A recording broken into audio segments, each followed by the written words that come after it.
북유럽으로 가보도록 하겠습니다. 서양미술사 제14강이고요.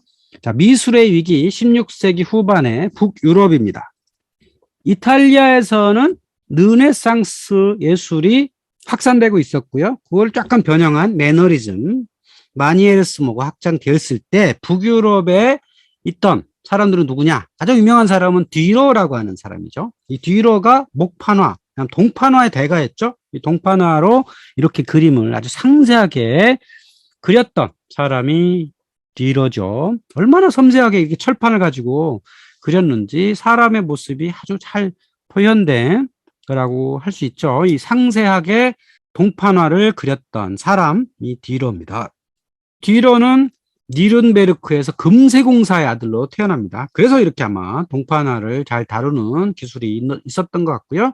그리고 이 사람들은 당연히 당시에 예술의 최선진국 이탈리아를 가게 되고요. 또 이런 상세화를 잘 표현했던 데가 어디죠? 네덜란드죠. 플랑드르 지역이 자연을 상세하게 그리는 화풍, 그다음 실력, 그것이 네덜란드의 전형적인 모습이잖아요. 그래서 베네치아도 가보고 네덜란드 가보고 또 베네치아에서는 그 색채, 베네치아의 특징은 색채라고 그랬죠. 동방에서 들어온 청금석, 그 비싼 안료를 아주 많이 썼던, 그리고 성당에 부족한 빛을 이용해서 확실하게 보이게 만드는 색채, 이것이 베네치아 예술의 특징인데 그것을 배워오고요. 원근법에 대해서도 아주 높은 수준에 도달합니다. 이 뒤로라는 사람은 원근법을 아주 연구를 해가지고 거기에 맞춰서 그 자를 가지고 재서 그림을 그렸던 이런 사람이에요. 자, 뒤로의 그림도 보면 아주 상세화를 정말 잘한다 라는 걸 알 수 있죠. 정말 그림을 잘 그린다 라는 느낌을 드는 사람이죠. 여기를 보면 아주 색채가 강렬하죠. 베네치아에서 영향을 받았다는 걸 알 수가 있고요. 벨리니라고 하는 사람한테 영향을 받았고요. 자, 색채라는 걸 잘 표현했다. 하지만 자, 구도를 보시면 자, 르네상스에서는 주인공을 가운데 두고 양쪽에 사람을 잘 배치하는 게 르네상스잖아요. 근데 여기 보면 중앙에 사람이 있는데 왼쪽에 사람과 오른쪽에 사람이 안 맞죠. 뭔가 구도가 달라요. 그리고 저 뒤에 배경도 보면 좀 다르고 뭔가 다른데 색채가 좀 강렬하다. 베네치아 화풍을 받아들이면서 구도로 보면 자신만의 구도를 갖고 있는 것처럼 느껴지는 그런 예술을 하게 된 거고요. 자, 여기 보면 알프레드 뒤러가 만든 예수 탄생이라는 그림입니다. 자, 예수 탄생은 어디죠? 마국간. 동물이 있는 마국간에서 예수 그리스도가 탄생을 하는데 기존의 이탈리아의 그림이라면 예수 그리스도와 성모와 뭐 요셉 뭐 여러 사람들 중심으로 그리고 뒤에 배경을 희미하게 해야 되는데 이 뒤로는 이 성모와 성자 그리고 사람들을 한쪽 구석에 넣었어요. 꼭 동양의 화풍하고 비슷하죠. 동양의 화풍은 자연 속에서 인간이 들어있는 이런 모습을 그리는 거란 말이죠. 그러니까 자, 이 플랑드르 특유의 풍경 묘사가 핵심이라고 하는 거죠. 그러니까 예수 탄생의 장면을 과다하게 묘사하는 그 메시지 중심의 그림이 아니라 자신만의 독특한 북유럽 방식의 풍경 묘사를 하려고 했던 게 뒤러라고 하는 사람이다라는 겁니다. 자, 그리네 발트라고 하는 사람이 그린 재단화입니다. 십자가의 예수라고 하는 그림이죠. 이 그림은 전형적인 르네상스식 그림이라고 할 수 있죠. 가운데 예수 그리스도가 십자가에 매달려 있고 좌우에 사람들이 있죠. 막달라 마리아가 있고 그래서 이걸 펼치면 이렇게 또 그림이 나오는 이런 모습이라고 할 수 있죠. 예술적 완성도는 아주 높죠. 상세하게 묘사를 잘했고 메시지에도 충실했다. 근데 뭐 특별히 어떤 다른 인상을 받지는 못한 이런 그림이라고 할 수 있죠. 그리네발트라는 사람이 그린 그림이고요. 또 루카스 크라나우라고 하는 사람이 있었는데 이 그림은 이집트로 피난 중에 휴식이다 라고 하는 그림이죠. 이거 전형적인 성화인데 여기도 보면 사람 중심이 아니라 저 뒤에 높이 있는 전나무 같은 게 있고 북유럽 특유의 자연을 묘사한 거라고 할 수 있죠. 그러니까 성스러움을 표현하면서도 서정적 감정을 나타내려고 하는 전형적인 북유럽식 그림이다 라고 할 수 있습니다. 자, 이렇게 화가들이 자신만의 어떤 그림을 가지고 이 주문자한테 주문을 받아서 생을 유지했던 이런 거라고 할 수 있죠. 자, 얀 호사르트라는 화가가 있는데요. 이 사람의 이제 별명이 마비우주라고 불렸다고 해요. 자, 이 그림은 성모를 그리고 있는 루카예요. 자, 누가 성인이 성모를 이렇게 그리고 있습니다. 자, 그런데 이 그림 한번 보시면 좌우가 확실하게 둘로 나눠져 있죠. 근데 중심이 잘 안 보여요. 중심이 왼쪽이 좀 치우쳐 있고요. 자, 루카가 성모를 이렇게 그리고 있는데, 자, 색깔로 보시면 루카의 옷이 붉은색, 아주 화려하죠? 성모의 옷은 파란색.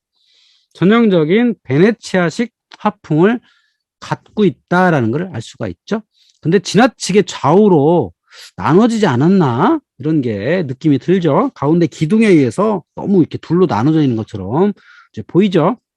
그래서 이 사람은 그냥 뭐 재단화 뭐 이렇게 교회에서 주문하는 걸로 먹고 사는 그냥 독창적 화풍은 아닌, 독창적 화풍으로 인정받지 못하는 그저 그런 화가로서 이름이 알려져 있다라는 걸 알 수가 있습니다.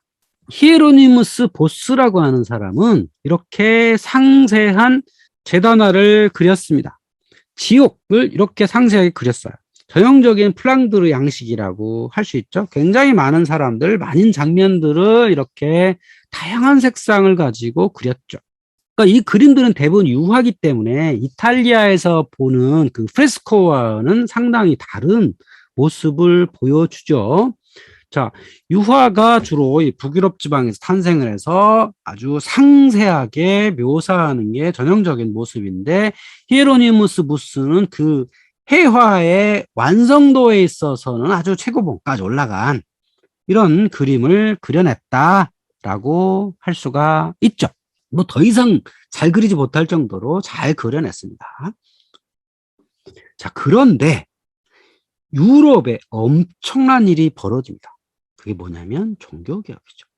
1517년 마르틴 루터라고 하는 사람이 비텐베르크 수도원에 95개 반박문을 걸으면서 시작된 이 종교개혁은 유럽 전체에 혁명을 일으킵니다. 이 혁명은 주문에 의해서 먹고 살던 화가들한테 생계에 엄청난 영향을 주게 됩니다. 그 이유가 뭘까요? 종교개혁이 왜 화가들의 생계에 영향을 줄까? 이 종교혁명이 일어났던 곳은 주로 독일의 북쪽, 북유럽이에요. 오늘날 독일, 덴마크, 스웨덴, 노르웨이, 플랑드르, 잉글랜드까지죠. 이 지역에서 신교라고 하는 종교가 생겨납니다. 남쪽은 로마 캐톨릭이 있었고요. 북쪽에는 신교가 막 등장을 합니다. 자, 신교의 핵심이 뭘까요? 교회를 보시면 알 수가 있습니다. 자, 왼쪽의 그림은요, 구교의 교회입니다. 아주 화려하죠. 중앙에 제단이 있고, 온갖 성화, 성물들이 있죠. 예수 그리스도의 상이 있고, 베드로, 바울을 비롯하여 12사도들의 상이 있고, 성모 마리아가 있고, 천정에도 그림이 있고, 바깥에도 그림이 있고, 동상이 있고, 이게 이제 구교의 전형적인 방식이었다면, 자, 신교는 아주 깔끔합니다. 오로지 하나만 허용되죠. 십자가. 루터교에서는 십자가 매달린 예수 정도까지는 허용됩니다. 자, 동로마의 동방정교에서는 그림, 이콘만 허용이 되죠. 신교는 한 발 더 나간 거예요. 아주 모든 그림은 없어야 한다. 모든 그림은 우상숭배다. 오로지 십자가만 있어야 한다. 이거를 주장하고요. 내부 장식을 최소화합니다. 자, 그래서 이 결과 뭐냐? 바로 제단화가 사라지는 겁니다. 이탈리아에서는 작은 경당도 있었죠. 경당들도 화가들 불러다 그림 그렸잖아요. 그런데 이 신기호 지역에서 이런 것들이 모두 사라진 겁니다. 화가들이 제단화를 그려서 먹고 살았는데 이 수요가 사라지게 된 겁니다. 그래서 해화에 있어서 엄청난 영향을 주게 되는데요. 그러면 화가들은 어떻게 살아남아야 되죠? 대부분은 사라지겠죠. 아주 실력 있는 사람만 남게 되는 거고요. 그 실력이 있어 살아남은 사람 중에 한 명이 한스 홀반이라고 하는 사람입니다. 이 사람은 독일 지역이었던 아우구스부르크 출생이에요. 자, 이 지역이 바로 신교의 대표적인 장소 중에 하나죠.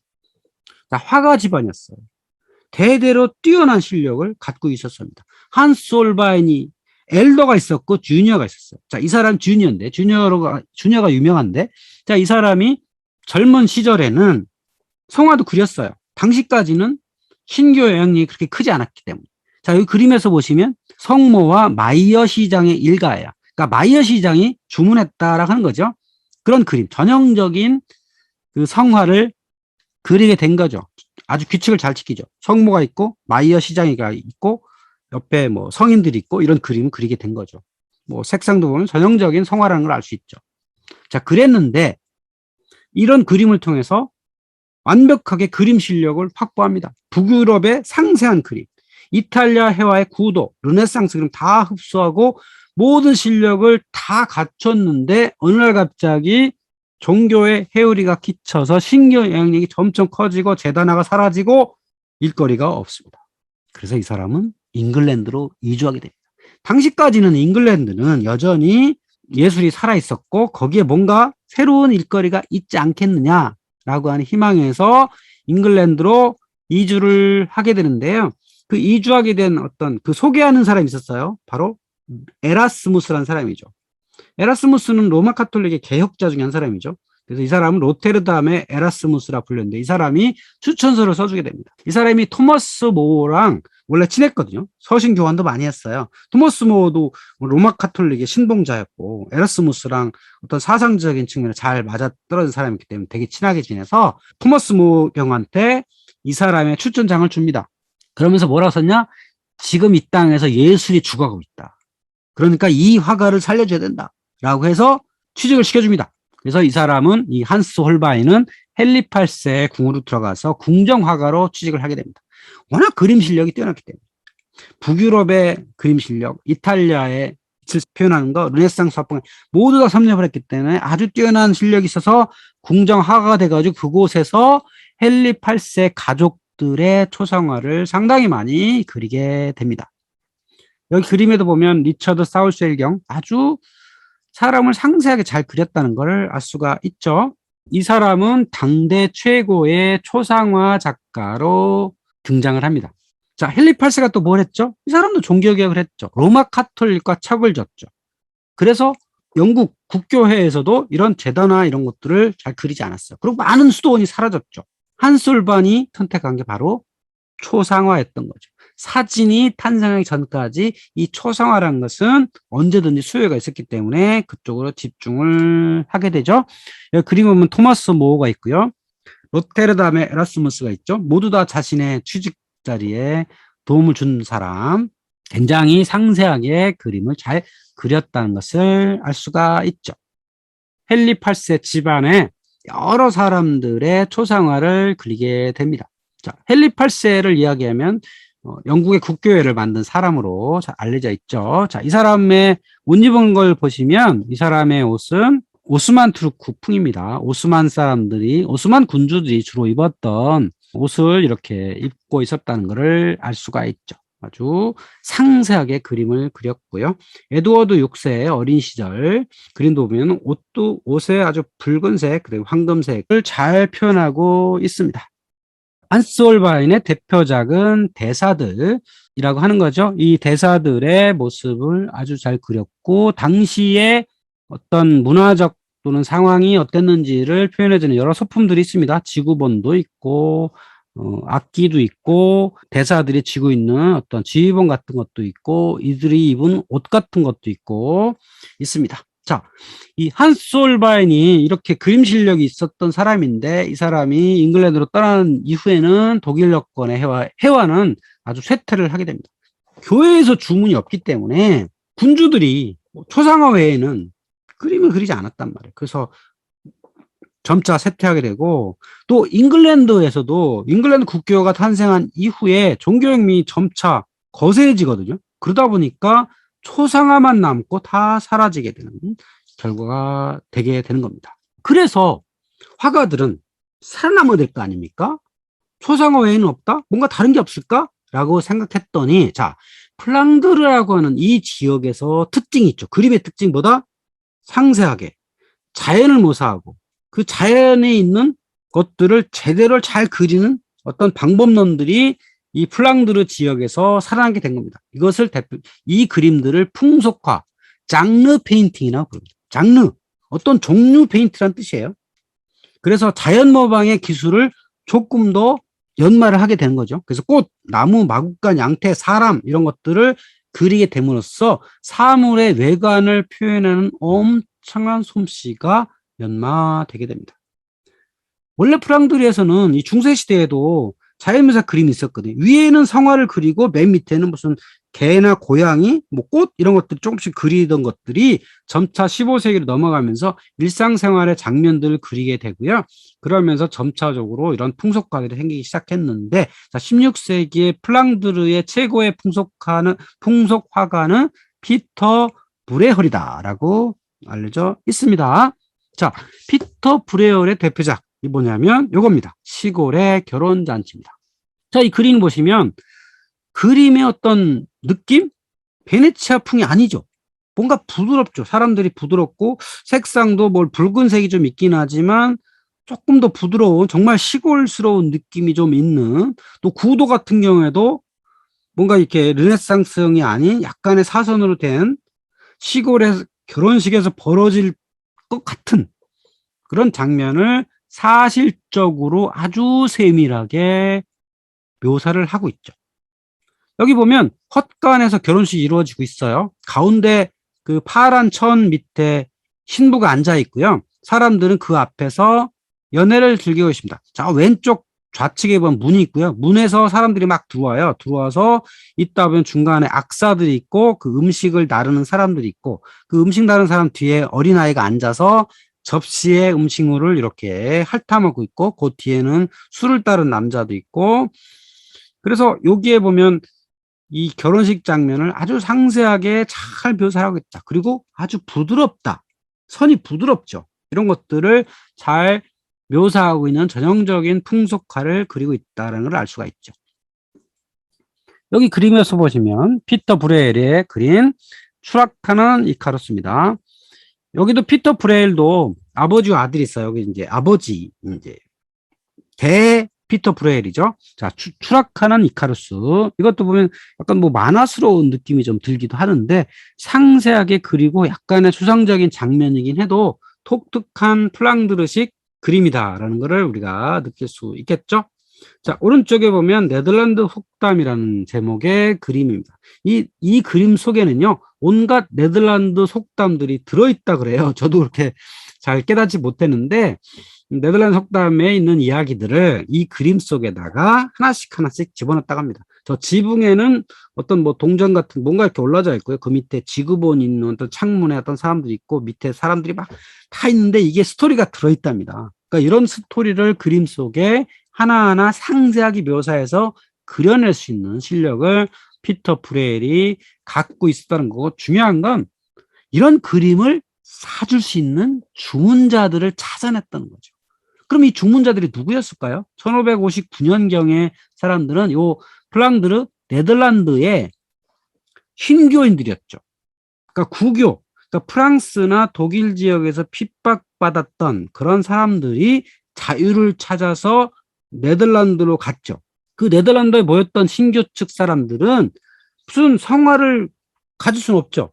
이 사람들은 상인들이었기 때문에, 상업을 주로 했던 사람들이었기 때문에 이 사람들은 이런 풍속 화가를 집에다가 걸어놓고 싶었던 거죠. 그래서 이런 그림들이 자연스럽게 탄생하게 된 겁니다. 자, 네덜란드가 자유의 땅이었다라는 걸 우리가 이해해 볼 필요가 있습니다. 자유를 찾아서 에스파냐에서, 프랑스에서, 독일에서, 스위스에서 찾아왔던 사람들이 이곳에서 모여 있었고, 이 사람들은 주로 상업 활동을 했고, 그 상업 활동의 돈을 가지고 있던 사람들이 이런 풍속카드를 구매를 했다라고 하는 겁니다.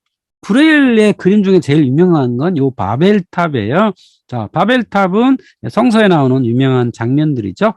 그런데 이 전형적인 성화스럽지가 않잖아요. 그러니까 바벨탑이라고 하면 아주 성스러운 창세기에 나오는 어떤 거기 때문에, 르네상스식 아니면 중세시대 그림이라면 뻔한 구도와 성스러운 느낌을 표현했을 텐데, 여기 바벨탑에서는 그런 성스러운 느낌은 없죠. 무슨 탑처럼 있는데 좀 부서졌고 뭔가가 좀 어색하기도 하고 좀 부드러운 전형적인 이런 네덜란드풍의 그림을 이렇게 갖고 있다는 것을 알 수가 있죠. 여기 거지들이란 그림도 있죠. 거지들인데 뭔가 다리가 불편한 사람들이 많죠. 이 사람들을 그러니까 표현하되 이들을 그대로 묘사하기보다는 뭔가 좀 다르게 거칠지 않게 잘 표현했다고 하는 것을 느낌을 받으실 겁니다. 아, 이게 전형적인 플랑드르 또는 네덜란드 지역의 어떤 화풍이다. 라는 거를 이렇게 자세히 보시면, 아, 그렇구나. 그러니까 얀반 에이크라고 하는 아르놀피니 부부의 초상화, 거기서부터 아주 상세하게 그린 색상이 많이 들어간, 여기서 출발해가지고 점차 이 브리엘까지 오면 이런 공통적인 어떤 해화의 흐름을 우리가 느낄 수 있겠습니다. 자연을 잘 묘사하고 꽃, 나무, 사람, 자연 이런 것들 표현하는 게 요 지역의 예술가들이 살아남을 수 있는 그런 길이었다고 하는 거죠. 자, 그러면 이제 프랑스로 한번 가보죠. 자, 프랑스는 당시에 문명 수준이 낮았어요. 이때까지도 식탁에서 포크가 없었다는 사실. 다 손으로 먹었습니다.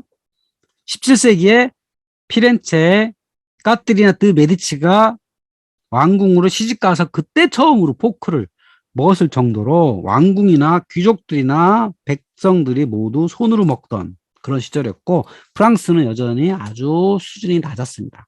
예술가들의 수준이 낮았고, 그래서 이탈리아 회화를 쫓아가기도 아니면 플랑드르의 회화를 채택하기도 어려운 그런 때였습니다. 그러다 보니까 아주 멋있고 세련되고 뭐 부티나고 이런 매너리즘 화가들의 양식을 따르게 된 거고요. 여기에 작품을 보시면 벤베누토 첼리니라고 한 사람이 소금 그릇이란 것들을 이렇게 만들어낸 거예요. 소금 말 그대로 이 뚜껑을 열면 저기 사람 두 사람이서 이걸 잡고 열면서 안에 소금이 들어있는 그릇이에요. 그림이 아니고요. 이거는 이 첼린이라는 사람은 원래 피렌체 출신이거든요. 금세공사였어요. 그래서 이거를 프랑스 왕을 위해서 만든 소금 그릇인 거죠. 뭔가 이렇게 좀 삐까번쩍하고 이런 것들을 이제 만들어내면 이 프랑스인들이 좋아했다는 겁니다. 예술 수준은 높지 않고 뭔가 자기는 빛내고 싶고 뭐 이렇게 이제 프랑스인들은 당시에 그랬다는 거죠. 여기 장구종이라는 사람이 만든 ним프라고 하는 조각의 부조예요. 분수의 이제 밑에 들어가 있는 분조 조각인데, 여기 보면 사람의 어떤 몸이 좀 기괴하죠. 이렇게 길게 느린 것처럼 보이죠. 그래서 이렇게 좁고 긴 좁은 공간에 사람을 이렇게 표현을 하려고 하다 보니까 이렇게 모습이 좀 길게 된 거고요. 파르미자미노의 모습처럼 보이죠. 목을 길게 늘리고 사람도 길게 늘려가지고 뭔가 우아한 모습, 잠블론이나 기괴한 배치 뭐 이런 걸 했다라는 거를 우리가 알 수가 있죠. 여기 보면 동판화가 있죠. 동판에 보면 로랭 출신의 화가 자크 칼로란 사람이 만든 건데요. 자, 틴토레토, 엘그레코, 이 사람들은 매너리즘 화가잖아요. 이 사람들은 기괴한 색상, 기괴한 인체 이런 걸 표현하는 거잖아요. 그래서 여기 동판에도 보면 이 남자들의 다리가 기괴하게 보이고 기괴한 모습을 갖고 있죠. 그래서 여기에 등장한 인물들 보면 브리엘처럼 불황자, 군인, 거지, 떠돌이 학사 이런 사람들을 표현하는 게 이 시대의 문화였다. 여전히 프랑스에서는 국교 지역이기 때문에 이제 재단화 같은 것들이 있었을 텐데 그 재단화에 작업하는 사람은 주로 이탈리아나 아니면 플랑드르의 화가들이 프랑스에 가서 작업하고 이런 시대였다. 여전히 프랑스는 아직까지도 말하자면 문명적으로는 깨어나지 못한 그런 시대였다라고 할 수 있겠습니다.